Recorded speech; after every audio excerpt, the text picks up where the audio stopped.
색이라고는 찾아볼 수 없는 세상. 그곳에서 한 소녀가 붉은 옷을 입고 어디론가 향하고 있습니다. 소녀는 어디로 향하는 것일까요? 그리고 주변은 왜 온통 흑백으로 보이는 것일까요?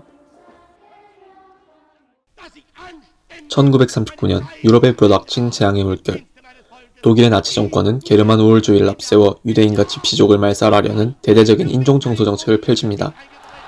이런 홀로코스트로 인해 목숨을 잃은 유대인은 약 600만 명. 허나 이렇게 절망적인 상황 속에서도 유대인을 구하기 위해 애썼던 독일인이 있었습니다. 그의 이름은 오스카 신들러. 오늘의 작품은 바로 2차 세계대전의 참상을 다룬 토머스 케닐리 원작, 스티븐 스필버그 감독의 쉰들러 리스트입니다. 해당 영상은 작품에 스포일러를 포함하고 있습니다. 작품을 아직 접하지 못한 분이라면 영상 시청에 유의해 주시길 바랍니다. 스티븐 스필버그 감독의 1993년작 영화 쉰들러 리스트는 토머스 케닐리의 쉰들러의 방주라는 원작 소설을 각색한 작품입니다. 그리고 토머스 케닐리의 소설 쉰들러의 방주 또한 실화를 바탕으로 한 작품이기도 한데요.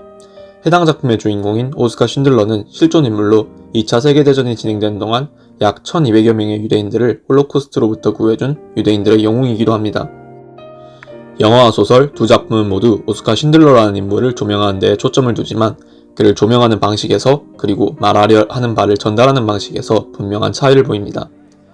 이는 영화와 소설의 차이점을 명확히 보여주는 부분이기도 합니다. 영화는 영화만의 특색을 통해 전달하려는 것을 그리고 오스카 쉰들러라는 인물을 그려내고 소설은 소설만의 특색을 통해 전달하려는 것과 오스카 쉰들러라는 인물을 그려냅니다. 영화와 소설이 한 이야기를 풀어내는 데 있어 대표적으로 차이점을 보이는 부분을 두 작품은 잘 드러냈다고 저는 생각하는데요. 소설이 이야기를 풀어내는 데 있어 서사의 매끄러움, 치밀한 배경 설명, 그리고 다양한 사건과 인물의 전개에 초점을 둔다고 하면 영화가 이야기를 풀어내는 데 있어 초점을 두는 부분은 단연 인물과 장면이라고 생각합니다. 앞선 영상인 쇼생크 탈출에서의 이야기와 비슷하게 쉰들러 리스트 또한 원작 소설에서의 오스카 쉰들러는 2차 세계대전이라는 거대한 사회적 물결 속에 놓인 한 인물로서 그려지고 작품의 전체적인 흐름 역시 여러 사건들 속에 오스카 쉰들러라는 인물을 그려낸다는 그런 뉘앙스가 더욱 짙게 느껴집니다. 그렇기에 비록 영화와 소설 두 작품이 모두 어느 정도 오스카 쉰들러라는 인물의 평가를 조금 유보한다고는 하였지만 소설에서 드러나는 서사의 뉘앙스는 오스카 쉰들러라는 인물을 더욱 중립적으로 살피는 느낌이 들기도 하죠. 또한 소설은 치밀한 배경 설명과 서사의 매끄러운 전개를 위해 영화에서는 자세히 설명하지 않은 2차 세계대전 이전의 오스카 쉰들러의 삶을 자세히 설명하기도 합니다.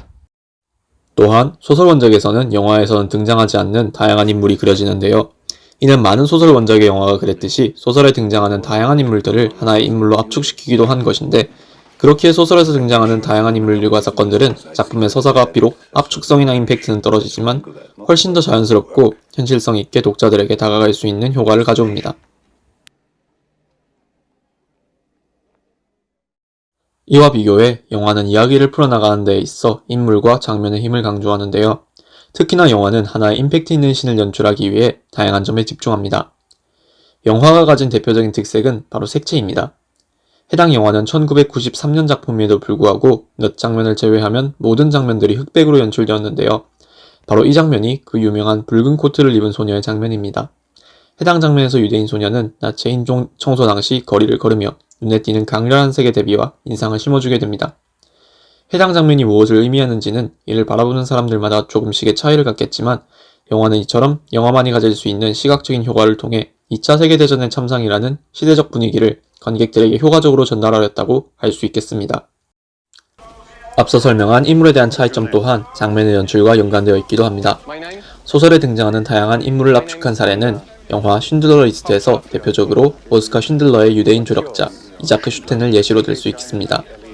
원작인 소설에서는 이자크 슈텐이라는 인물 이외에도 아브라함 벤키어와 같은 다른 유대인 조력자들이 등장하는데요.